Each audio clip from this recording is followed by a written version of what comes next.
नमस्कार दोस्तों, स्वागत है आपका एक कदम अध्यात्म की ओर में। दोस्तों, आज मैं आपको सीता स्वयंवर की कहानी सुनाने जा रही हूँ। राजा जनक जी के पास शिव जी का धनुष था जिसका नाम पिनाक था। राजा जनक ने सीता जी का स्वयंवर रखा। उसकी शर्त यह थी कि जो भी उस धनुष को उठा लेगा उसी से माता सीता का विवाह होगा। राम और लक्ष्मण भी अपने गुरुदेव विश्वामित्र जी के साथ उस यज्ञ में शामिल होने के लिए गए। वे दोनों बहुत ही सुंदर लग रहे थे। दोनों स्वभाव से ही मनोहर हैं। करोड़ों कामदेव भी उनके आगे फीके हैं। उनका मुख शरद के चंद्रमा से भी ज्यादा सुंदर है। उनके नेत्र कमल के समान हैं और मन को आनंद देने वाले हैं। उनके सुंदर गाल और कानों में कुंडल हैं। वे मीठी वाणी में बोलते हैं। उनका हंसना चंद्र किरणों को भी लजा जाता है। उनके माथे पर तिलक लगा हुआ है। बालों को देखकर भौरे का झुंड भी लज्जित हो रहा है। सिर पर पीले रंग की चौकोर टोपी शोभायमान है, जिनके बीच बीच में फूलों की कलियां लगी हुई हैं। कंठ शंख के समान सुंदर है।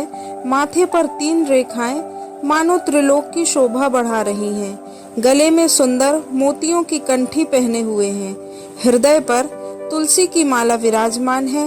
उनके कंधे बहुत ही ऊंचे हैं। उनकी चाल शेर जैसी है। वह बल के धाम और लंबी भुजाओं वाले हैं। कमर में पीतांबर और तरकस बांधे हुए हैं। हाथ में बाण लिए हैं। बाएं कंधे पर धनुष और पीले रंग का जनेऊ शोभायमान है। उनके पैर से सिर तक बहुत ही सुंदर शोभा बनी हुई है। उनके ऐसे स्वरूप को देखकर बहुत से लोग ऐसे सुखी हो गए कि एक बार उनको देख ले तो उनके ऊपर से नजरें नहीं हटती। जनक जी ने भी दोनों भाइयों को देखा और बहुत ही प्रसन्न हुए। विश्वामित्र जी के चरण छुए और उन्हें आसन पर बिठाया। धनुष यज्ञ में सम्मिलित होने जितने भी राजा और राजकुमार आए थे, दोनों राम और लक्ष्मण को आश्चर्यचकित होकर देखते हैं और मन में सोचते हैं कि कोई इतना सुंदर भी हो सकता है। तब राजा जनक ने विश्वामित्र सहित दोनों भाइयों को बड़े मंच पर बिठा दिया। सुंदर अवसर जानकर राजा जनक ने सीता जी को बुलाया। तब सुंदर सखियां, जो बहुत ही चतुर और बुद्धिमती थी, प्रेम पूर्वक सीता जी को साथ लेकर आगे चली। जगत की माता सीता जी बहुत ही सुंदर लग रही थी। बहुत ही सुंदर आभूषणों को उनकी सखियों ने रुच रुच कर सभी अंगों में पहना दिया था। जैसे ही सीता जी ने रंगभूमि में कदम रखा, तब उनके रूप को देखकर सभी स्त्री पुरुष मोहित हो गए। उस समय देवताओं ने प्रसन्न होकर बाजे बजाए और अप्सराओं ने फूलों की वर्षा करके गाने गाए। सीता जी के कमल समान हाथों में जयमाला शोभित हो रही है। यह देखकर सभी राजा आश्चर्य से उनकी ओर देखने लगे। सीता जी ने चकित होकर श्री राम को देखा। दोनों भाइयों को मुनि के साथ बैठे देखकर सीता जी उधर देखने लगी, मानो उनके नेत्रों को सुख मिल गया हो। जैसे ही सीता जी अपने आसन पर बैठ गईं, राजा जनक ने बंदी भाट जनों को बुलाया। वही लोग जो राजा के दरबार में राजा का यशोगान करते हैं। राजा जनक ने उनसे कहा कि जाकर सबको मेरा प्रण सुनाओ। तब भाट लोग अपने हृदय में प्रसन्न होते हुए चले। फिर वह इस प्रकार बोले, हे समस्त राजा लोगों, सुनिए। हम अपनी विशाल भुजाएं उठाकर महाराज जनक का प्रण कहते हैं। राजाओं के बाहुबल रूपी चंद्रमा को ग्रहण करने के लिए यह धनुष राहु के समान है। इसकी गुरुता और कठोरता सबको विदित है। रावण और बाणासुर जैसे महावीर इसके भारीपन को देखकर चुपचाप चले गए। यह धनुष त्रिपुरारी महादेव जी का है। इस समाज में जो इस धनुष पर प्रत्यंचा चढ़ाएगा वही त्रिभुवन विजयी कहलाएगा और बिना विचारे ही सीता जी उन्हें वरमाला पहना देंगी। ऐसे प्रण को सुनकर सभी राजा खुश हुए, किंतु जो अभिमानी थे वे अपने मन में बहुत क्रोधित हुए। वे अहंकार से भरे हुए और बड़े ही उत्तेजित दिखाई दे रहे थे। वह अपनी कमर कसकर खड़े हो गए। अपने इष्ट देव को सिर नवाकर धनुष की ओर चले। वे चारों ओर गुस्से से भरे हुए देख रहे हैं। उनके मुंह लाल हो गए हैं। वे अहंकार से भरे हुए शिव जी के धनुष को पकड़ते हैं। कई प्रकार से जोर लगाते हैं, फिर भी वह नहीं उठता। जिन राजाओं के मन में कुछ ज्ञान है वह धनुष के पास भी नहीं जाते, लेकिन जो मूर्ख राजा थे वह बार बार आवेश में भरकर क्रोधित होकर धनुष को पकड़ते हैं, परंतु जब वह नहीं उठता तो वे लज्जित होकर चले जाते हैं। मानो वीरों का बाहुबल पाकर धनुष और भी अधिक भारी हो गया है। 10,000 राजा एक साथ मिलकर उठाने लगे, किंतु वह अपने स्थान से हिलता भी नहीं था। सभी राजा अपने हृदय में हार मानकर लज्जित होकर अपने अपने सिर नीचे किए हुए अपने आसन पर बैठ गए। तब राजाओं को ऐसे देखकर जनक जी बड़े व्याकुल हो गए। क्रोध से भरे हुए वे ऐसी वाणी बोले, हमने जो प्रण किया था उसे सुनकर द्वीप द्वीप के अनेक राजा आए हैं, जिनमें देवता और राक्षस भी मनुष्य का शरीर धारण करके आए हैं, और अनेक वीर और रणवीर राजा भी आए हैं। सीता बहुत सुंदर है और मनोहर है, विजय भी अत्यंत महान है, और इससे कीर्ति भी बढ़ेगी। परंतु क्या इसको प्राप्त करने वाला कोई भी ऐसा पुरुष ब्रह्मा जी ने नहीं बनाया जो इस धनुष को तोड़ सके। यह लाभ किसको अच्छा नहीं लगता, परंतु किसी ने भी शिव जी के धनुष को नहीं उठाया। प्रत्यंचा चढ़ाना और तोड़ना तो दूर रहा, ब्रह्मा जी ने जानकी का विवाह लिखा ही नहीं है। राजा जनक की ऐसी वाणी सुनकर और जानकी की ओर देखकर सभी स्त्री पुरुष दुखी हुए, परंतु लक्ष्मण जी क्रोधित हो गए। उनकी भौहें चढ़ गई और होंठ फड़कने लगे। उनके नेत्रों में क्रोध आ गया। श्री रामचंद्र जी के डर से वे कुछ कह नहीं सके। राजा जनक की बातें उन्हें बाण के समान लगी। तब श्री रामचंद्र जी के चरणों में सिर नवाकर और प्रणाम करके बोले, रघुवंशियों में जहाँ कोई एक भी होता है, उस समाज में कोई ऐसी बात नहीं कहता। उन्होंने राम जी के चरणों में सिर नवाकर कहा, मैं कुछ भी अभिमान ना करते हुए अपना स्वभाव कहता हूँ। यदि आप आज्ञा करें तो यह धनुष तो क्या है, ब्रह्मांड को भी गेंद के समान उठा लूं और उसे कच्चे घड़े के समान फोड़ दूं। लक्ष्मण जी ने रामचंद्र जी की तरफ देखकर कहा, प्रभु मैं आपकी कसम खाकर कहता हूँ कि मैं इस धनुष को कुकुरमुत्ते के समान तोड़ दूंगा। यदि मैं ऐसा ना कर पाया तो फिर हाथ में धनुष बाण नहीं लूंगा। लक्ष्मण जी क्रोध से पृथ्वी डगमगाने लगी, सभी दिशाओं में कंपन होने लगा। लक्ष्मण जी की ऐसी बात सुनकर जनक जी सकुचा गए। सारे मुनिजन मन ही मन बार बार आनंदित हुए। तब श्री रामचंद्र जी ने इशारे से लक्ष्मण जी को प्रेम पूर्वक अपने पास बैठा लिया।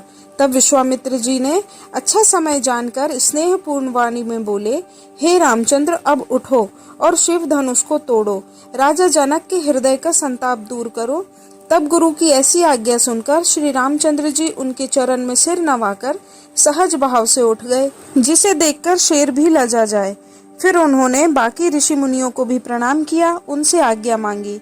श्री रामचंद्र जी को प्रेम पूर्वक दृष्टि से देख और अपनी सखियों को पास बुलाकर सीता जी की माता स्नेह के वश होकर सखियों से कहती हैं, हे सखी, यहाँ जितने लोग भी बैठे हैं उनमें से कोई भी इन बालकों को नहीं रोकता है।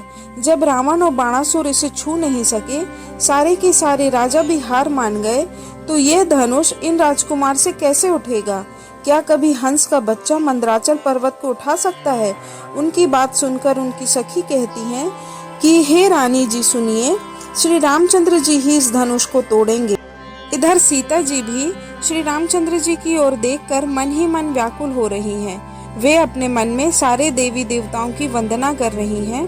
हे महादेव और हे पार्वती जी, आप धनुष को हल्का कर दीजिए। हे गणेश जी, आप वरदानी देवता हैं। मैंने आज तक आपकी सेवा की है, मेरी बार बार विनती को सुनकर धनुष के भारीपन को कम कर दीजिए। वह सारे देवी देवताओं को मनाती जाती हैं और श्री रामचंद्र जी की ओर पुलकित मन से देखती हैं। वे मन ही मन धैर्य धारण करके यह कहने लगी कि यदि मेरा प्रण सच्चा है और मेरा मन केवल श्री रामचंद्र जी के चरणों में लगा हुआ है, तो सबके घट घट में वास करने वाले ईश्वर मुझे श्री रामचंद्र जी की दासी अवश्य बनाएंगे। इधर जब लक्ष्मण जी ने देखा कि अब श्री रामचंद्र जी महादेव जी के धनुष को तोड़ने जा रहे हैं, तब वे अपने चरणों से पृथ्वी सहित समस्त ब्रह्मांड को दबाकर खुश होकर यह वचन बोले, हे दसों दिशाओं के दिग्गज कच्छप और शेषनाग जी, धैर्य पूर्वक पृथ्वी को धरे रहना, हिलने मत देना। अब श्री रामचंद्र जी शिव धनुष को तोड़ना चाहते हैं, मेरी आज्ञा सुनकर सजग हो जाओ। श्री रामचंद्र जी धनुष के पास आए, तब सभी स्त्री पुरुषों ने अपने पुण्य का स्मरण किया और देवताओं को मनाया। श्री रामचंद्र जी धनुष की ओर बढ़े, अपने गुरु को मन ही मन प्रणाम किया और शीघ्रता से जाकर धनुष को उठा लिया। धनुष के उठाते ही बिजली की चमक हुई और बादलों की गड़गड़ाहट हुई। उन्होंने प्रत्यंचा चढ़ाने के लिए जब धनुष उठाया तो वह आकाश मंडल के समान शोभित हो रहा था। उसे उठाकर खड़ा करते और खींचते हुए किसी ने नहीं देखा, सब खड़े रह गए। उसी क्षण श्री रामचंद्र जी ने धनुष को तोड़ दिया, जिसकी कठोर ध्वनि सारे भूमंडल में भर गई। तीव्र गड़गड़ाहट होने लगी। धनुष टूटने की आवाज बहुत तेज थी और यह आवाज चारों ओर फैल गई। पृथ्वी डोलने लगी और कांपने लगी। मुनि तथा असुरों ने कानों में उंगली डाल ली। सब व्याकुल होकर यह सोचने लगे कि यह क्या हो गया। इस प्रकार श्री रामचंद्र जी ने धनुष को तोड़ा। सब लोग उनकी जय जयकार करने लगे। प्रभु ने धनुष के 2 टुकड़े करके पृथ्वी पर डाल दिए। सब लोग देखकर निहाल हो गए। सभी देवी देवता नाचने लगे। आकाश से फूल और मालाएं बरसने लगी। उनकी जय जयकार की ध्वनि सारी पृथ्वी पर गूंज उठी। सुंदर अवसर जानकर जनक जी के राजगुरु शतानंद जी ने आज्ञा दी। तब सीता जी फूल की माला लिए हुए श्री रामचंद्र जी के पास चली। उनके साथ सुंदर सखियां मंगल गीत गाती हुई चली। सीता जी ऐसे चल रही थी जैसे कोई बाल हंसनी चल रही हो। उनके अंगों से अपार शोभा प्रकट हो रही थी। उनके हाथों में जय माला ऐसे शोभा दे रही थी जैसे सारे संसार पर विजय प्राप्त कर ली हो। आंखों में संकोच किंतु मन में बड़ा उत्साह था। तब एक सखी ने सीता जी से कहा, इनको जय माला पहना दो। यह सुनकर उन्होंने दोनों हाथों से जय माला को उठाया, किंतु उन्हें इतना संकोच हो रहा था कि वह जय माला पहना नहीं पा रही थी। फिर जब सखियों ने उन्हें फिर से समझाया, तब उन्होंने सकुचाते हुए श्री रामचंद्र जी के गले में जय माला पहना दी और श्री रामचंद्र जी के हृदय पर जय माला देकर सभी देवताओं ने फूल बरसाए। तो दोस्तों, इस तरह सीता जी का स्वयंवर संपन्न हुआ। अगर आपको यह वीडियो अच्छी लगी हो तो लाइक कर दीजिए, शेयर कर दीजिए और सब्सक्राइब जरूर करें। धन्यवाद। जय श्री राम।